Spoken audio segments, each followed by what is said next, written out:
Hello प्यारे बच्चों और प्रिय मित्र भाइयों व बहनों, आप सभी का YouTube चैनल SKRK गुरु पर स्वागत है। प्यारे बच्चों व प्रिय मित्रों, भारत की पहली नगरीय सभ्यता जिसे भारत और विश्व के इतिहास में सिंधु घाटी की सभ्यता अर्थात हड़प्पा सभ्यता के नाम से जाना जाता है और जो आज से लगभग 4,500 वर्ष पूर्व से लेकर 4,000 वर्ष पूर्व तक अर्थात लगभग 500 वर्षों तक वर्तमान पाकिस्तान और वर्तमान भारत के इस मिले जुले भूभाग में पूर्ण विकसित अवस्था में विद्यमान थी, अस्तित्व में थी।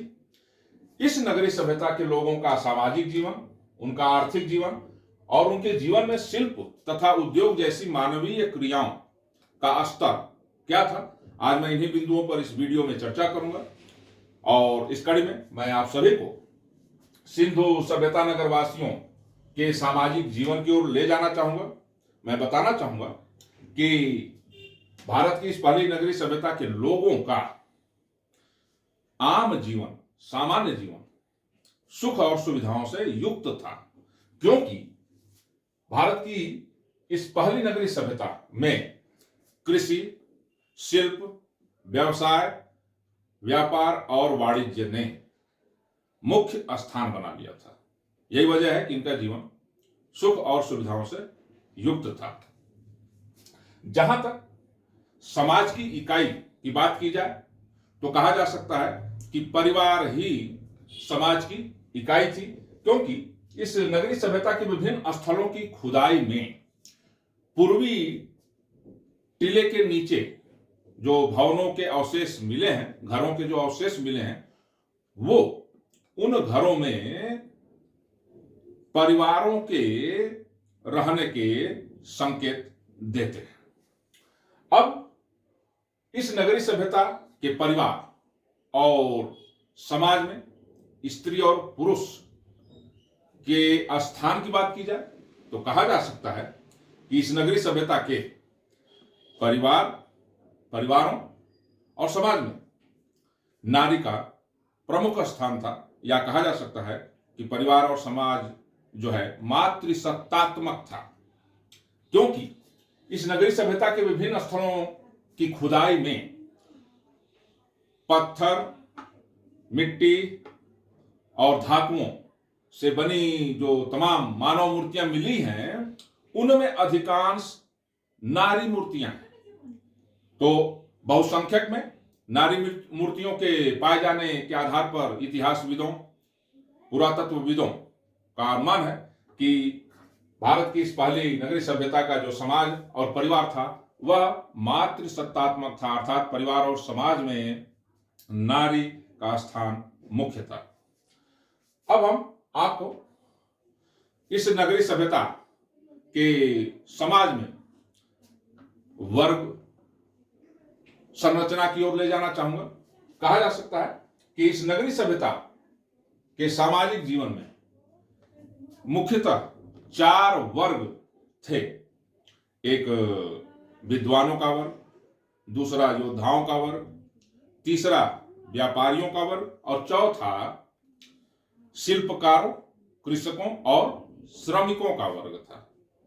क्योंकि इस नगरीय सभ्यता के विभिन्न स्थलों की खुदाई में जो साक्ष्य प्राप्त हुए हैं, उसके अनुसार जो पश्चिम में टीले बने हुए हैं, जो दुर्ग टीला कहलाता है, उसमें योद्धा और पुरोहित वर्ग यानी विद्वान वर्ग रहा करता था, और जो पूर्वी टीले पाए गए हैं उनकी खुदाई में जो साक्ष्य मिले हैं, उसमें जो है सामान्य जो आबादी थी वो रहती थी।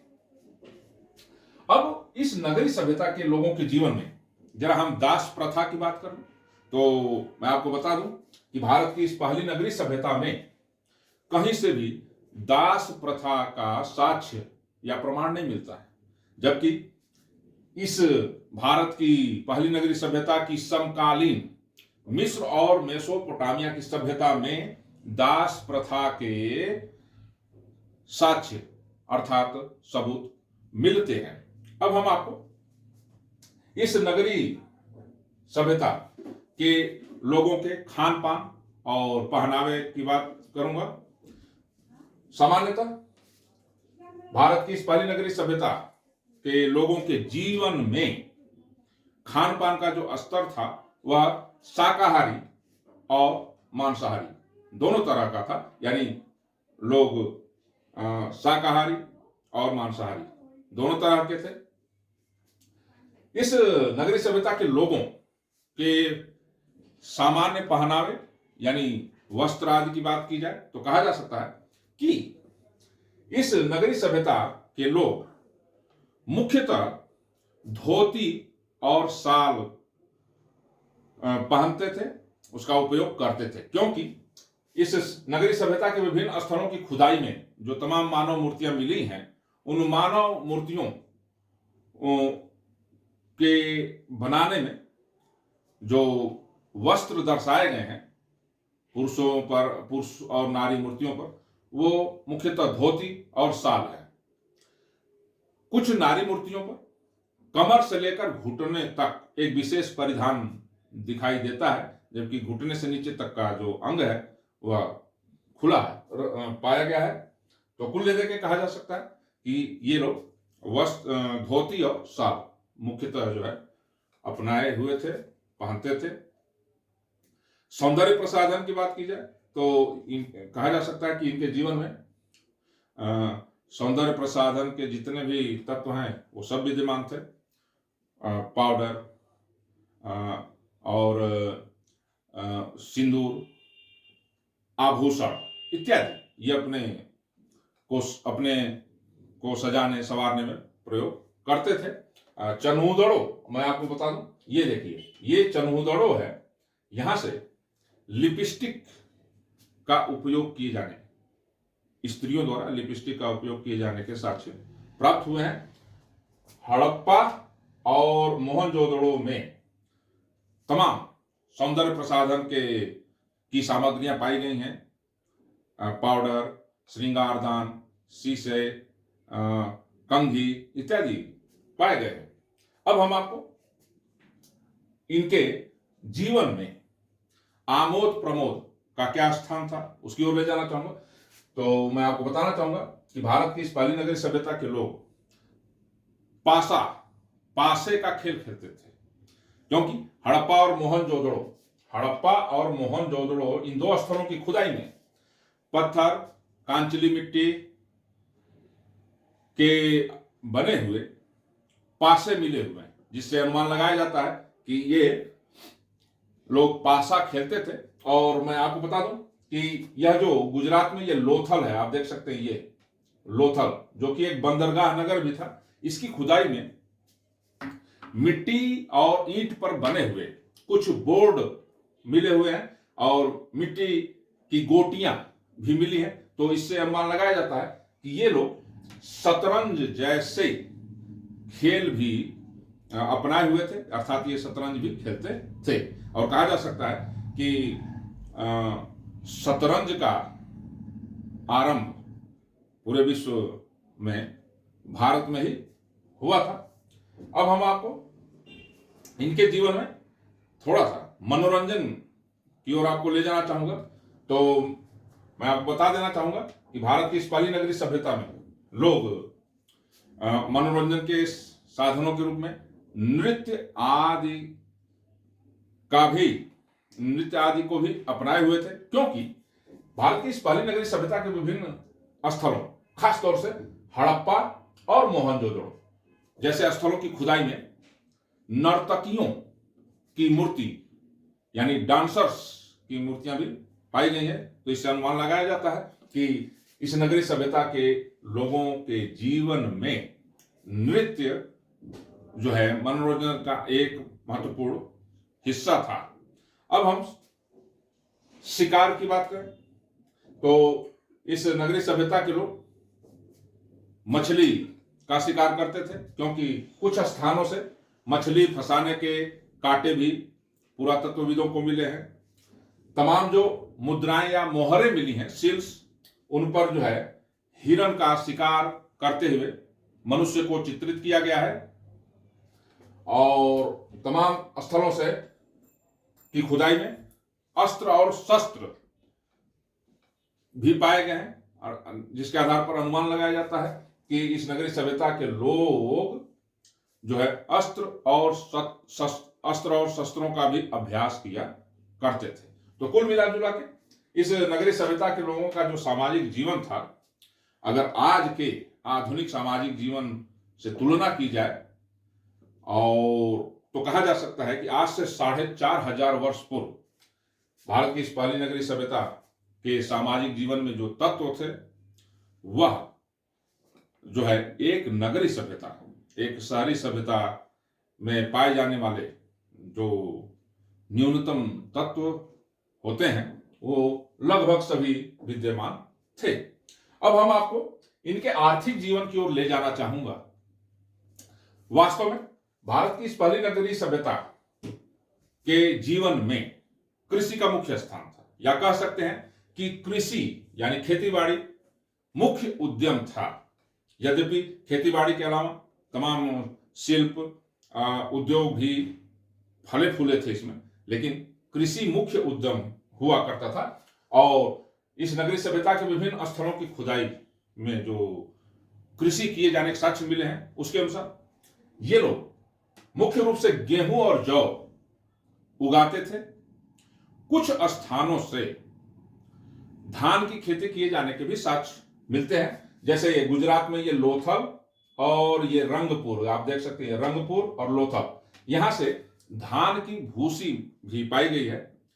लेकिन पूर्ण रूप से यह नहीं कहा जा सकता कि सिंधु सभ्यता नगरवासी बृहद स्तर पर, बड़े पैमाने पर धान की खेती करते थे, क्योंकि दो ही स्थलों से ये साक्ष्य मिले हैं, जबकि इन तमाम स्थलों से गेहूं, जौ, राई, बाजरा, तमाम तरह की दालों, खजूर आदि को उगाने के साक्ष्य प्राप्त हुए। सिंधु सभ्यता के लोगों को विश्व में कपास की खेती आरंभ किए जाने की क्रेडिट दी जा सकती है, यानी कहा जा सकता है कि भारत की पहली नगरीय सभ्यता में ही पहली बार कपास की खेती आरंभ हुई। और मैं आपको बता दूं कि भारत की इस पहली नगरीय सभ्यता की जो समकालीन मेसोपोटामिया, यहां लगभग होगा, ये मेसोपोटामिया की सभ्यता के लोगों के जो अभिलेख प्राप्त हुए हैं, लगभग 2400 से लेकर 2000 ईसा पूर्व के जो अभिलेख, उसमें इस सिंधु सभ्यता नगर वासियों द्वारा उगाए जाने वाले कपास के लिए मेसोपोटामिया के लोगों ने सिंधु शब्द का प्रयोग किया है। तो इसको आप ध्यान दीजिएगा, मेसोपोटामिया के लोगों द्वारा सिंधु वासियों द्वारा जो कपास उगाया जाता था, उस कपास को सिंधु नाम दिया गया है। कालांतर में यूनानियों द्वारा उसी को सिंडन के नाम से पुकारा जाता था। सिंडन, ध्यान दीजिएगा, सिंडन। ओके, अब मैं आपको जो है इस नगरीय सभ्यता के लोगों में कृषि कार्य में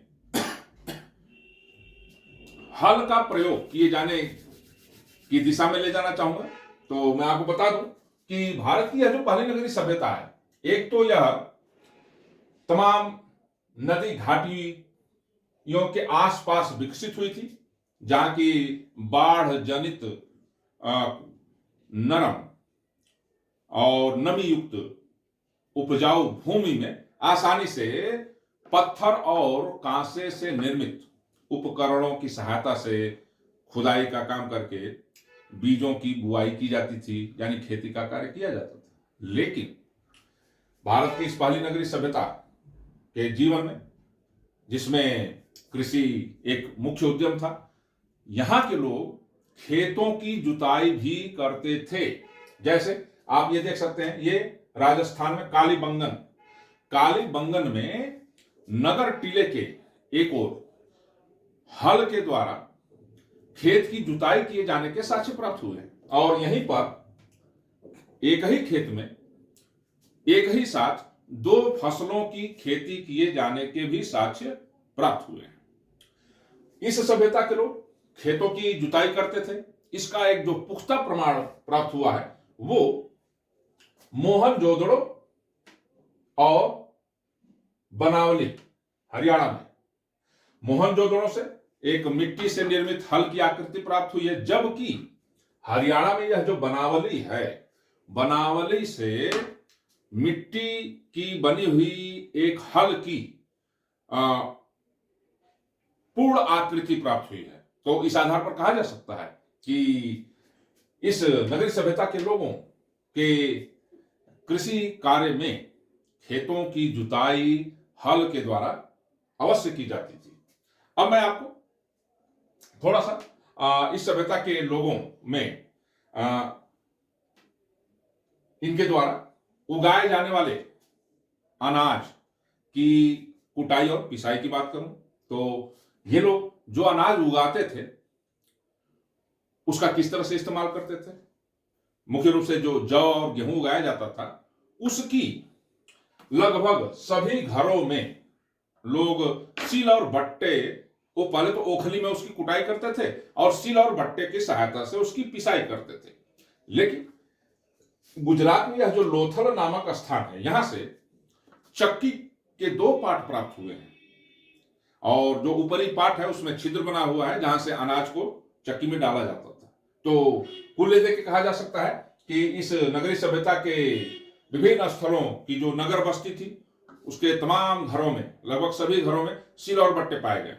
तो इस आधार पर अनुमान लगाया जाता है कि सील और बट्टे की सहायता से ही यह अनाज की पिसाई करते थे। अब मैं आपको इस नगरीय सभ्यता के लोगों द्वारा पशुओं का पालन किए जाने की दिशा में ले जाना चाहूंगा। मैं आपको बताना चाहूंगा कि भारत की यह जो पहली नगरीय सभ्यता थी, इनके जीवन में पशु पालन का पूर्ण रूप से विकसित स्वरूप देखने को मिलता है।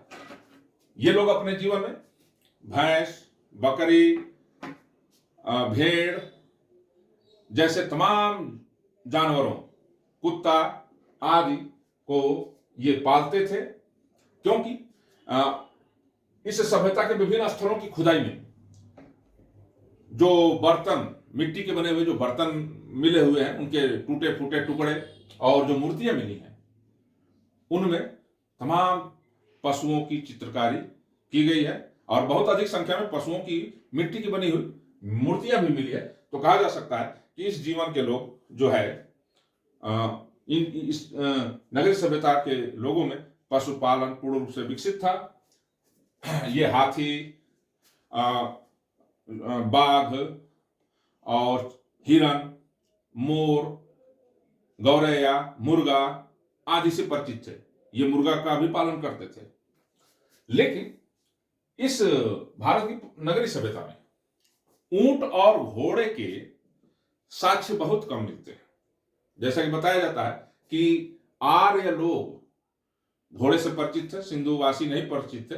लेकिन 1-2 स्थल हैं जहां से घोड़े की अस्थियां प्राप्त हुई हैं और ऊंट की अस्थियां भी प्राप्त हुई हैं। जैसे ये देखिए, लोथल है गुजरात में, और ये सुरकोटदा, और राजस्थान में ये कालीबंगन। इन 3 स्थलों से घोड़ों के कुछ जीवाश्म प्राप्त हुए हैं। लोथल से घोड़े के जबड़े का जीवाश्म प्राप्त हुआ है और 1-2 स्थानों पर मिट्टी की जो है मूर्तियां भी प्राप्त हुई हैं। तो अनुमान लगाया जाता है कि ये कुछ न कुछ ऊंट और घोड़ों के प्रति भी जरूर भिज्ञ थे, ये जानते थे उनके बारे में। अब मैं आपको सिंधु सभ्यता नगर वासियों के जीवन में शिल्प तथा उद्योग के स्तर की ओर ले जाना चाहूंगा। मैं बता दूं कि भारत की इस पहली नगरीय सभ्यता के लोगों के जीवन में शिल्प का मुख्य स्थान था। कृषि और पशुपालन इस सभ्यता के लोगों के जीवन में जो है इनका महत्वपूर्ण स्थान था। इसके अलावा ये लोग शिल्प से भी परिचित थे, क्योंकि जो तमाम स्थलों की खुदाई में पत्थर और धातुओं की मानव मूर्तियां मिली हैं, उन पर जो वस्त्र इत्यादि दिखाए गए हैं। जैसे मैं आपको बता दूं, यह जो मोहनजोदड़ो है, मोहनजोदड़ो की खुदाई से एक पुरुष मूर्ति मिली है, उसका ऊपरी भाग मिला है, उसमें उसे धोती पहने हुए और उसके बाएं कंधे पर शाल ओढ़ाए हुए दर्शाया गया है और उस साल पर तिपतिया अलंकरण किया गया है, यानी उस पुरुष मूर्ति पर जो साल ओढ़ाई गई है, सपोज करिए ये साल है, तो इस पर एक अलंकरण किया गया है, तिपतिया अलंकरण इस तरह का। और ये कैसे हो सकता है? कढ़ाई से ही हो सकता है। अतः मूर्ति पर जो साल दर्शाई गई है उसमें ये जो तिपतिया अलंकरण दिखाया गया है, इससे अनुमान लगाया जाता है कि यहाँ के लोग जो है कढ़ाई का कार्य जानते थे।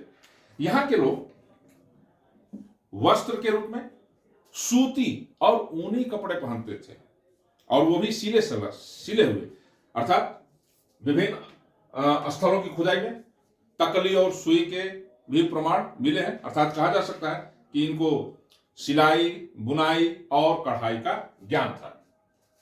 अन्य अगर शिल्पों की बात की जाए तो जैसा कि इस नगरीय सभ्यता के जीवन में पुरुष और विशेषकर स्त्रियां जो सौंदर्य और साज सज्जा के तमाम प्रसाधन प्रयोग में लाते थे, जैसे स्त्रियों की जो मूर्तियां मिली हैं उनमें उन्हें कर्णफूल, हार और भुजबंद, करधनी इत्यादि से सज्जित किया गया है। स्पष्ट है कि इस भारत की पहली नगरीय सभ्यता के जीवन में आभूषणों का निर्माण एक शिल्प के रूप में पूर्ण रूप से विकसित था, क्योंकि यहां आप देख सकते हैं ये जो हड़प्पा है, इस हड़प्पा नामक स्थल की खुदाई से सोने का बना हुआ एक हार और एक कंगन प्राप्त हुआ है। यही नहीं, चांदी के आभूषण भी ये बनाते थे, और चांदी के आभूषण के साथ साथ ये चांदी के बर्तन भी बनाते थे। लेकिन इनके जीवन में सोने के बर्तन उपयोग में लाए जाने के साक्ष्य प्राप्त नहीं हुए।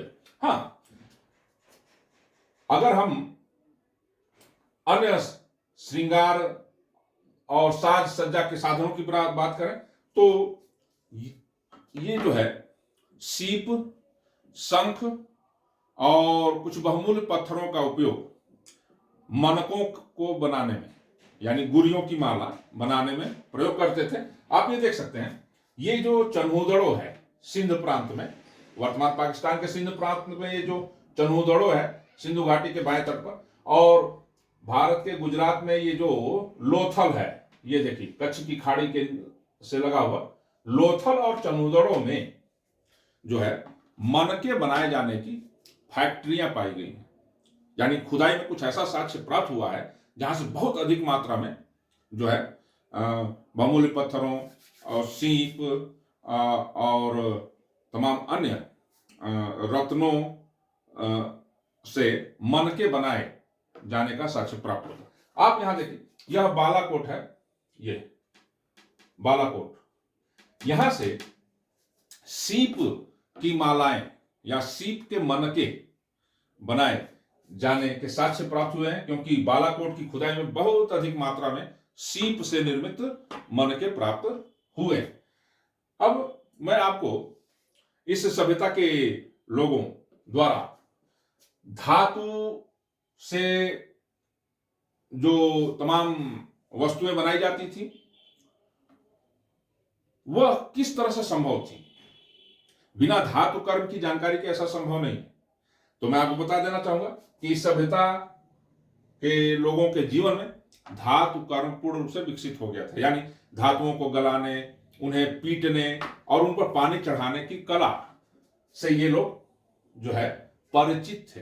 और इसी तरह से मैं आपको बता दूं कि इस सभ्यता के लोगों ने जो मकान बनाए थे, जो भवन बनाए थे, उन मकानों और भवनों को बनाने में इन्होंने पकी हुई ईंटों का प्रयोग किया है। जबकि इस नगरीय सभ्यता की समकालीन मिस्र और मेसोपोटामिक सभ्यता में बहुत कम मात्रा में पकी हुई ईंटों का प्रयोग किया गया है, क्योंकि मेसोपोटामिया की सभ्यता के लोग कच्ची ईंटों के मकान बनाते थे, कच्ची ईंटों के बने हुए मकान में ही रहते थे। लेकिन इस भारत पहली नगरीय सभ्यता के जीवन में जो मकान है वो वस्तुतः पकी हुई ईंटें से बनते थे, नालियां भी बनती थी। इसलिए अनुमान लगाया जाता है कि ईंट निर्माण भी एक उद्योग के रूप में विकसित जरूर रहा होगा, एक उद्योग के रूप में। और तमाम जो है भट्टियां भी पाई गई हैं ईंटों को पकाने की। तो इससे अनुमान लगाया जाता है कि यह ईंट निर्माण एक उद्योग के रूप में विकसित था। और साथ ही राजगिरी का उद्योग भी विकसित था। राजगिरी उद्योग में कुछ खास किस्म के लोग जो है भवन इत्यादि का निर्माण करते हैं।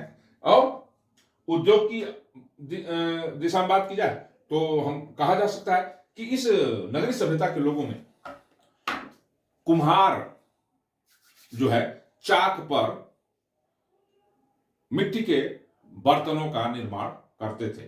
तो चाक पर मृद भांडों यानी मिट्टी के बर्तनों के निर्माण का कार्य भी एक उद्योग के रूप में विकसित था।